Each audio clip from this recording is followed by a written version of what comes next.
Hey everybody, it's Colby Mills with Legacy Point Realty. I wanted to come on and kind of give you a quick recap of what happened in January for the real estate market in North Texas. I meant to do this last week. I just flat ran out of time, and so we're going to knock this out the first part of this week and kind of look and see what the real estate market in Grayson, Cook, Fannin counties, and even some of the DFW counties as well, what they did. So we'll just start off with Grayson County. In January 2018, you can see we had 122 units sold. Compare that to this year, 99. So we had an 18.85% decrease. With that, we also saw a decrease in the actual total dollar amount sold, so about a 13.5% decrease there.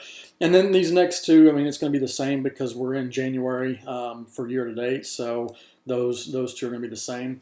Cook County, we saw a pretty good decrease in Cook County units sold as well. 16 just isn't much for the entire county. Now I want to remind everybody this is just for single family residential. This doesn't include leases. This doesn't include lots or acreage or commercial or anything like that. This is just single family residential. So their total sales was down quite a bit as well. And then the same thing with this. It's going to be the same because we are just in January for the year to date. Fannin County, they had a 20% decrease, but that only equates to 5 units less than in 2018.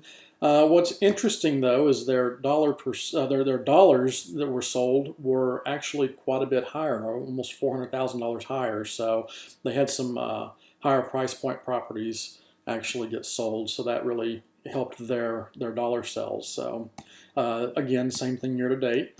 So if we look at Dallas County, and again, we're going to look at units sold. Pretty much all of these are going to have fewer units sold in January 2019 than in January 2018. So you see a 16.8% decrease in Dallas County, a 15% decrease in Tarrant County, a 14.3% decrease in Collin County, Denton County 17.16% decrease. Cook County, of course, we covered Cook, Grayson, and Fannin just a few minutes ago, with a total almost being a 16% decrease in the number of units sold year over year. So that's kind of interesting. We'll talk about what that means here in just a few minutes. But when we look at median sales price, this kind of it takes compared to 2018 in January to 2019 January, and Dallas County was actually flat. They had the same median sales price, which is quite interesting. Tarrant County had a 3.7% increase. Collin County had a 1% increase. Denton, 2%. Cook County was down 14.4%. Again, I attribute that to the lack of, I mean, when you only have 16 transactions in the entire month, that really hurts, especially with those price points that those transactions took place in. So Grayson County had a really good 11.76% increase. Fannin County, we saw that they actually had fewer sales, but they actually had more total dollar sales than the year prior, and so they actually saw almost a 40% increase, which is really good. Overall, out of all these 7 counties, we see almost a 2.5% increase January to January on the median sales price, so that's pretty good.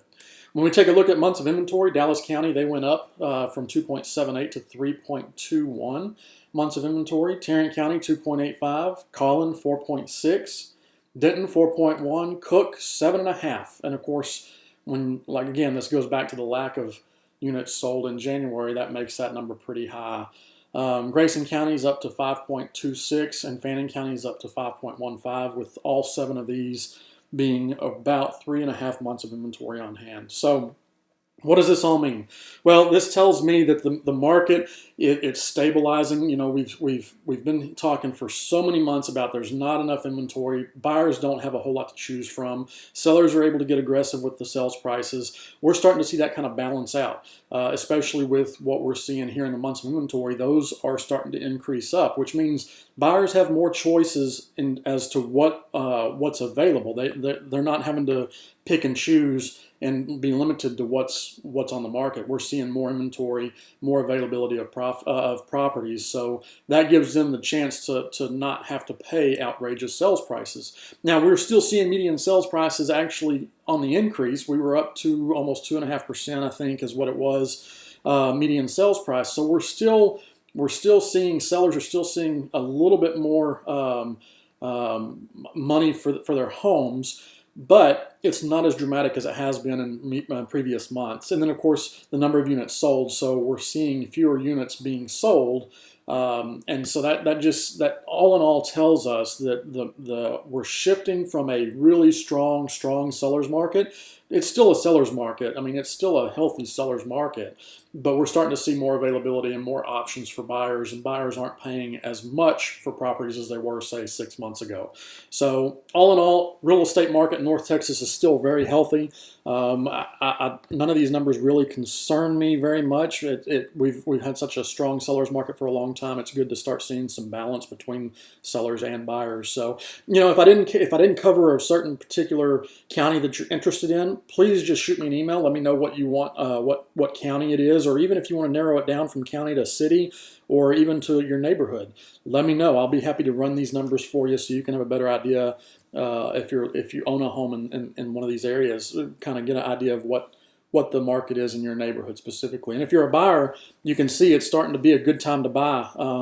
There's more inventory available. Prices aren't as high as they were 6, 7, 8 months ago, and so now's the time. And in a couple of weeks, I'm going to be doing a interview with a local lender, and we're going to go over what interest rates are doing. And surprisingly, they're coming down from what they have been. Of course, you always hear about interest rates going up, and that's been the narrative. But in actuality, right now they're lower than what they were a couple months ago. So anyway, I hope you've enjoyed this. Again, if you have any questions or if you want more information, feel free to email me at colby@legacypointrealty.com, and I'll be happy to help any way I can. Until next month, hey, y'all have a great day, and we will talk to you soon.